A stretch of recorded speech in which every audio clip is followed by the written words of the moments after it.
So I would do trivia questions. I would ask one inning, I'd throw out a question about a team or a player, and Azor, during the commercials, always knew the answers. And then the next inning, I would hope that people would guess it at home and would guess it right. The other thing that I did is whenever I knew the kids made the varsity at Pewaskam or made the varsity at West or East, I would send them a little 2-page questionnaire. Ask their names, ask their parents' names, ask what plans they had for school, what colleges they might want to go to, who their brothers and sisters were, their grandparents, their mom and dad, where they worked, and then when they would get up to bat, I figured their grandparents, uncles and aunts were listening. I made it real personal. I thought that they would really appreciate that. And so if Jimmy was up to bat, I would say, you know, Jimmy's planning to go to the University of Wisconsin. One of his favorite subjects is this or that. He's got a brother or sister. And I always felt that the kids really appreciated that, and the parents appreciated giving a personal touch to the game. And that was, I did that during 2010, 2011, and 2012. And I really, really enjoyed that. But I have some very fond memories. My son's team with Paul Henneke here won the state championship in 2007, and that was just a thrill, and there's great people on that. And I just want to mention a couple. Tom Dolan was a great coach in Little League. I always remember him. He passed away. The Schulters, the Ducharmes, the Coles, Bob Meyer, Mitch Knox, Bob Martz, Mike Starro, Kathy Lawton. We used to have our board meetings. I was a member for, about 7 years of the West Bend Baseball Association. And Kathy Lawton always brought us dinner for our meetings.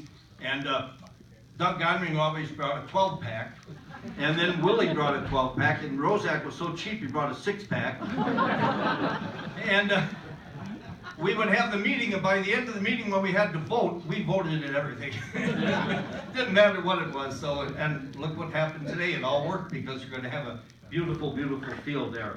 I remember Tim Essinger and his son, who was killed in a terrible car accident, helped the team. Wade Petrin, John and Margaret Golick, they were fans. Their kids played in varsity for many years, and they always said, in fact, they still think they come to the West games.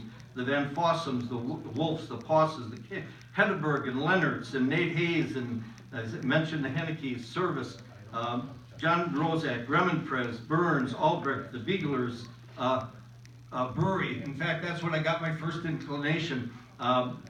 Brewery came up to me one night at a party we were having, and he said, he was freshman coach, and he said, we're not going to see your son this year. And I thought, whoa, is he getting cut? You know, and he says, no, he's going to play on varsity this year. So I feel very humbled, but my baseball career is not over. I belong to the 80 and 90-year-old baseball team in Lake Placid, Florida. And we play 3 games a week, and we have a really fast team. And what's so exciting about it is that because we're fast, we hit a lot of home runs off of bunts. But I feel really humble. My brother is here. My brother Jerry flew up with me from Fort Myers. My son Matthew is here, and his wife. And proud of them. My son happens to be an adventurer right now, and in 3 weeks he's going hiking Mount Everest. So he's done a lot of great things that he's doing in his life, and very proud of him and proud of Katie. But I feel very humbled because I didn't play baseball, but I loved baseball here in West Bend, and it was the most wonderful times of my life.